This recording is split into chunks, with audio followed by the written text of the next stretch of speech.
Hi everyone, welcome to my channel if you're new, and welcome back if you're one of my subscribers. I'm Danny, and today I will talk about how to care for Cattleya orchids. Some of you have asked me to remake this video. I have another video from last year, but I wasn't really acquainted with them. So after 1 year I can tell you more about Cattleya orchids from my experience and what I just noticed with them.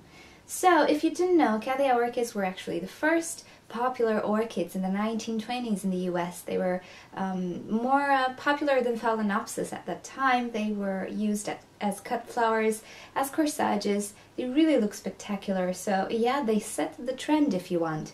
But today they kind of lost to Phalaenopsis orchids for one single reason, and that is they're not as easy to care for in a normal home, and their flowers don't last as long as a Phalaenopsis flower. But we'll get to that. So what you need to know if you want to have a Cattleya orchid are a few things about what potting medium they actually prefer, how to water them, how to fertilize them, and what temperatures and light you need to give them. So let's go through them. Now, most people will agree that they do prefer coarse medium, and I use bark medium with my Cattleyas, and they seem to quite enjoy it. And the reason why they like coarse medium is that they like a lot of ventilation in the pot. They like to dry out between waterings, and yeah, they just don't like to be soggy or moist for too long, like other orchids. So I would go for bark medium. Of course, if you live in a very dry environment, you could try adding some coconut husk or sphagnum moss to your mix. But I would just start off with bark medium. It seems to do the trick, at least for my Cattleya orchids. Now, as you can see, I use clear plastic pots, and this is because I do want to see how the roots are developing. I want to see if I have any trouble in the pot, like pests or molds or stuff like that. So for beginners especially, clear plastic pots are a very good choice. Of course, some people do prefer clay pots. It's a preference, but if you're a beginner, I would really suggest you use clear plastic pots, just because you will see when your orchid needs watering, when the medium is dry, and if you have any problems with the roots, actually. Of course, I do use some side holes as well, just for that extra ventilation. And if you don't know how to provide these holes, if you don't already have pots with slits in them, I have in the description a link to how I actually provide holes on the sides, and you could adapt it. You can make it suit your needs if you want to make these holes. Now, watering Cattleya orchids is pretty similar to how you would water any type of orchid. You just really soak the medium very well in water, and then leave it out to drench very well and put it back in its place. You want to water your Cattleya orchid when it's dry. So just leave it to dry between waterings. Don't leave it too much, don't go to the extreme, but when you see that the medium is dry, you should definitely give it a water. If you underwater your Cattleya, the orchid will actually tell you. If you look at the pseudobulbs, they will start to get wrinkled. Now if you see these wrinkles, it's really time to water your Cattleya. So don't leave it too much, but do leave the medium to dry out between waterings. Fertilizing your Cattleya orchid is just like fertilizing any type of orchid, actually, and in time you will find your own rhythm. Personally, I like to fertilize every 2 weeks, and this is because I do want to flush out with clear water all the salt buildups that might have accumulated over time, just to prevent some root burn. And I usually use half the amount recommended by the label, just because I use tap water, which already contains some minerals. If you're using rainwater or any kind of water, just follow the instructions on the label. Now, Cattleya orchids are warm growers. There are a few types that can live in lower temperatures, but the vast majority of hybrids you will find available are actually warm growers. And what this means is that they would prefer a night temperature of about 18 degrees Celsius and a daytime temperature of about 26 or 27 degrees Celsius. They can tolerate lower or higher temperatures than this because they are very hardy orchids, but I would not keep a Cattleya orchid in the extremes for too long. If you want to have beautiful blooms and a normal development, try to stay in this particular temperature range of about 18 degrees at night and 26 degrees during daytime. I believe that light is a major factor if you want to have a healthy Cattleya orchid that will rebloom and make beautiful flowers. Now these orchids really enjoy bright light. They do like direct sunshine as well, just as long as it's not super hot and it will not burn the leaves. In the hot summer sun, it's best to shade them or take them away from the windowsill, use a sheer curtain, anyway, give bright shade. But in the autumn or winter or spring, you can totally give them direct sunshine, especially in the morning or very late afternoon. But you can try to adapt your orchid to the sunshine gradually, and you can afterwards you can actually let it in complete sun, full sun. Now, how to know if your Cattleya is receiving enough light? Well, most Cattleyas will start to get this reddish, brownish hint to the pseudobulbs or the leaves. Now this means that your Cattleya is receiving quite enough light.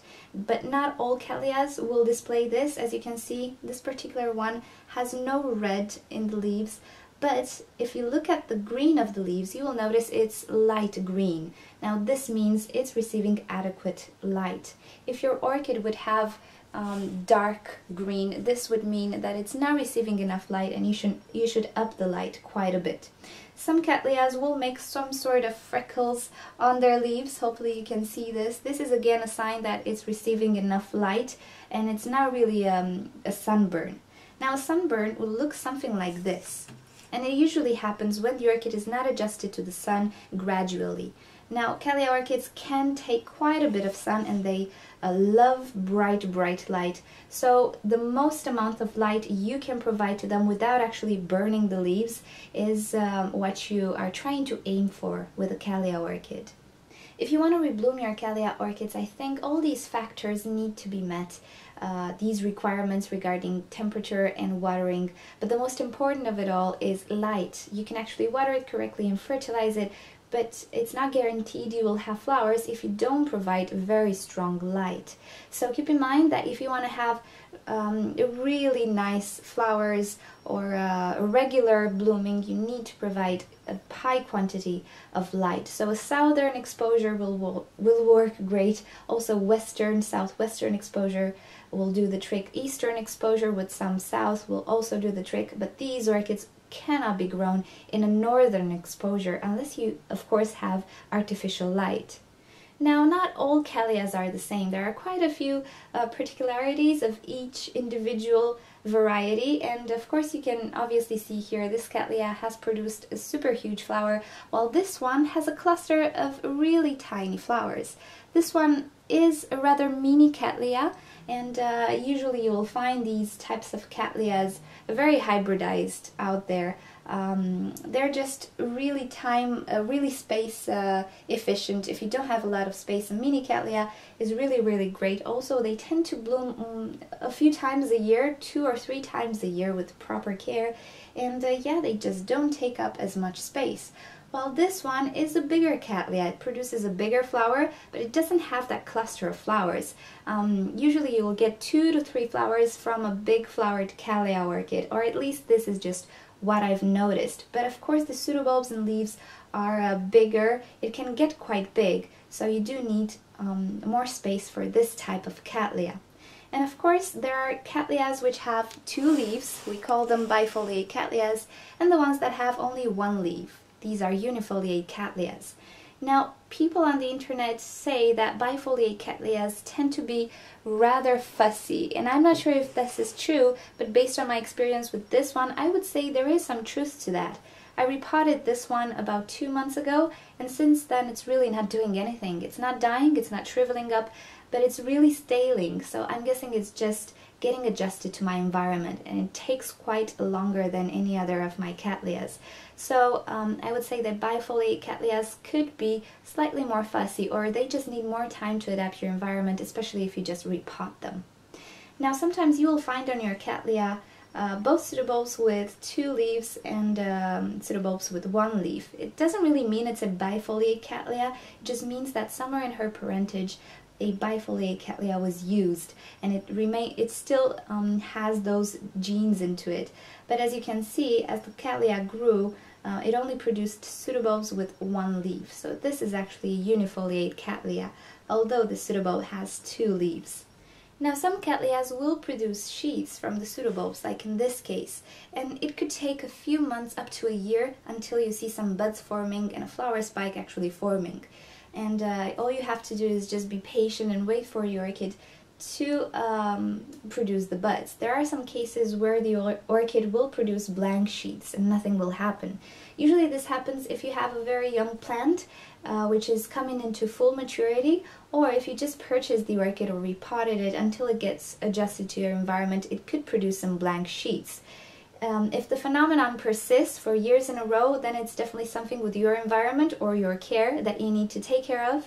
But other than that, you just need to be patient and let the orchid do its thing. It can be quite frustrating, but the rewards are very good at the end.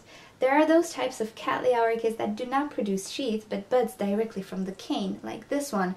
I do prefer these types of Cattleyas because they seem to bloom quite fast. When the pseudobulb matures and it's starting to open the leaf, you will see the little buds inside, and that's exciting. You don't really have to wait for a few months for the sheath to produce any type of buds. But this will depend on the variety, on the hybrid, and you never know what you're actually gonna get, because some Cattleyas sometimes do produce sheaths, as you can see here, but sometimes on the same plant you can find a pseudobulb that didn't produce a sheath but a bud directly. So this is because of the whole hybridizing situation. You're not really sure what you're gonna get, but the best thing to do is to leave the sheaths alone, do their thing, and if the orchid is ready to bloom, it will bloom for you. Now many Cattleya orchids are super fragrant and they smell really, really good, but some are not. But if you're lucky, most of the hybrids that contain brassavolas in them usually are fragrant, because the brassavola is a fragrant orchid. So that's a really, really huge bonus, because Cattleya orchids can smell heavenly.